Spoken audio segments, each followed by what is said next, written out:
viper, tapi ular punai merupakan ular yang sangat cantik. Maka dari itu ular ini banyak diburu oleh orang untuk dipelihara. Karena kalau misalkan diambil kulitnya, nggak bisa, ular ini terlalu kecil. Sedangkan kalau untuk dipelihara, ular ini bisa dijadikan hiasan. Dan ular ini juga nggak segalak ular viper lain.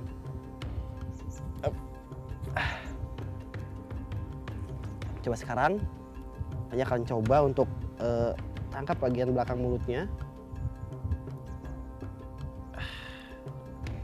Oke, kena. Lihat ini. Wish. Nah, sekarang lihat. Perutnya ini gendut banget. Panji yakin ular ini habis memakan burung ataupun tupai. Nah, lihat nih. Gendut kan?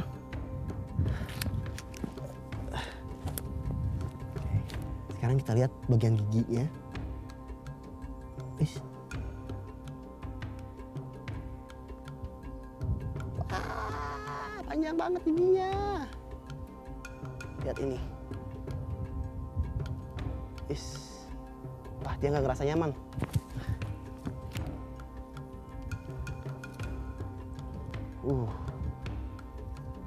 Lebih baik sekarang kita kembaliin lagi ularnya ke pohon dan kita terusin perjalanannya ya. Ular wackler memiliki beberapa varian warna kulit, tergantung di mana ia hidup. Di Indonesia sendiri, Tripedolumus wackler ini bisa ditemukan di Pulau Sumatera, Kalimantan, dan Sulawesi. Di beberapa daerah tersebut, ular wackler memiliki ciri khas masing-masing, terutama warna kulitnya.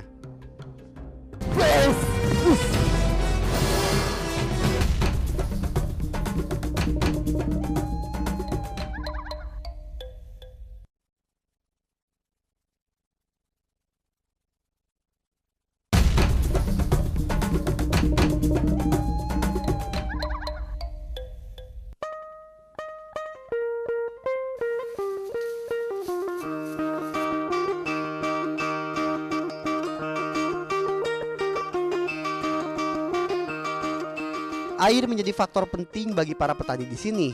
Beruntung, di kawasan dataran tinggi vulkanik Sumatera Barat, banyak mengalir sungai-sungai besar dengan debit air yang cukup besar. Dan lebih beruntung lagi, beberapa aliran sungai tersebut ada yang bermuara di sebuah danau multifungsi.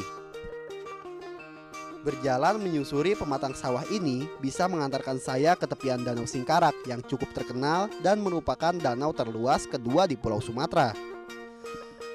Bahkan lahan sawah seluas ini tergantung pada ketersediaan air danau. Letak lahan persawahan di antara tepian danau dan tepian lereng gunung tak hanya menjadikan lahan ini subur dan dapat menghasilkan tanaman padi berkualitas, namun juga menjadi tempat hidup bagi makhluk hidup yang menyediakan ketersediaan makanan dan menjamin kelangsungan hidup mereka. Nah, lihat, ini ada kerbau ya.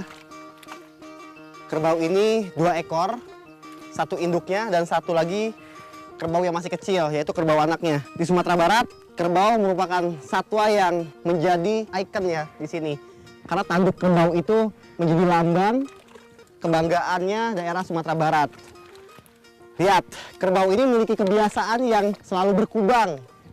Nah, tujuan dari berkubang sendiri untuk mendinginkan suhu tubuh. Karena suhu tubuh kerbau itu gampang panas. Sekarang kita lanjutin jalan ke sana yuk. Masih banyak sesuatu yang harus kita temuin di sini.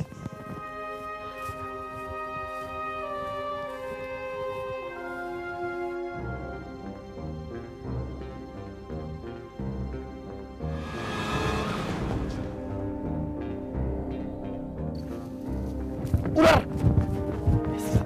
Nah. Wah, lihat nih. Kirain di sini Panji nggak akan nemuin ular, tapi ternyata masih ada ular di daerah sini.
Serangan dahsyat dan sangat cepat ini merupakan salah satu cara ular piton untuk menyudutkan saya.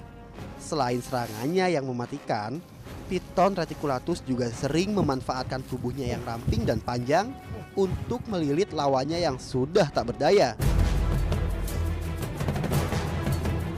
Wah, ini sanca yang sangat sulit ditemukan ya. Waktunya Panji meninggalkan ular ini dan melanjutkan perjalanan selanjutnya. Oke, yuk. Meski menjadi ancaman bagi saya, namun tetap saja Piton reticulatus ini membutuhkan kelangsungan hidup agar bisa berkembang biak guna mempertahankan keberadaannya di alam liar seperti ini. Ada beberapa ikan yang merupakan ikan khas di sini dan hanya bisa ditemukan di daerah ini.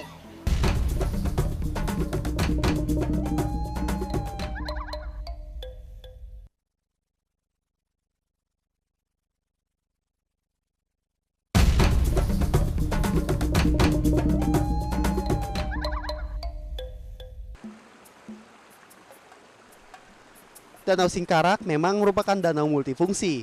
Selain menjadi habitat beragam jenis satwa air, termasuk ikan, danau seluas 107,8 km persegi ini juga berfungsi sebagai pengairan dan penggerak generator pembangkit listrik tenaga air Singkarak. Sedangkan di akhir pekan, tepian Danau Singkarak menjadi arena wisata dan banyak didatangi pengunjung hingga dari luar kota. Meski beragam jenis satwa air menjadikan Danau Singkarak sebagai habitat mereka, namun ikan air tawar yang terdapat di sini hanya ada 19 spesies saja. 3 spesies diantaranya memiliki tingkat populasi cukup tinggi, yaitu ikan bili atau Mystacolosus padangensis, ikan asang, dan ikan rinuak. Wah, Sumatera Barat ini memang mempunyai banyak tempat-tempat wisata yang indah ya. Banyak, ada Danau Singkarak, ini ada Lembah Anai, Jam Gadang di Bukit Tinggi, dan banyak lagi tempat wisata yang bisa kita kunjungi. Nah, di Danau Singkarak ini, selain kita bisa melihat danau yang sangat indah, kita juga bisa melihat areal perbukitan. Dan tentunya ada beberapa ikan yang merupakan ikan khas di sini dan hanya bisa ditemukan di daerah ini. Sekarang waktunya Panji melihat nelayan dengan cara mencari ikannya. Ikuti Panji terus ya. Berkunjung ke kawasan Danau Singkarak tidak lengkap rasanya jika tidak mencoba fasilitas kendaraan air unik yang ada di sini.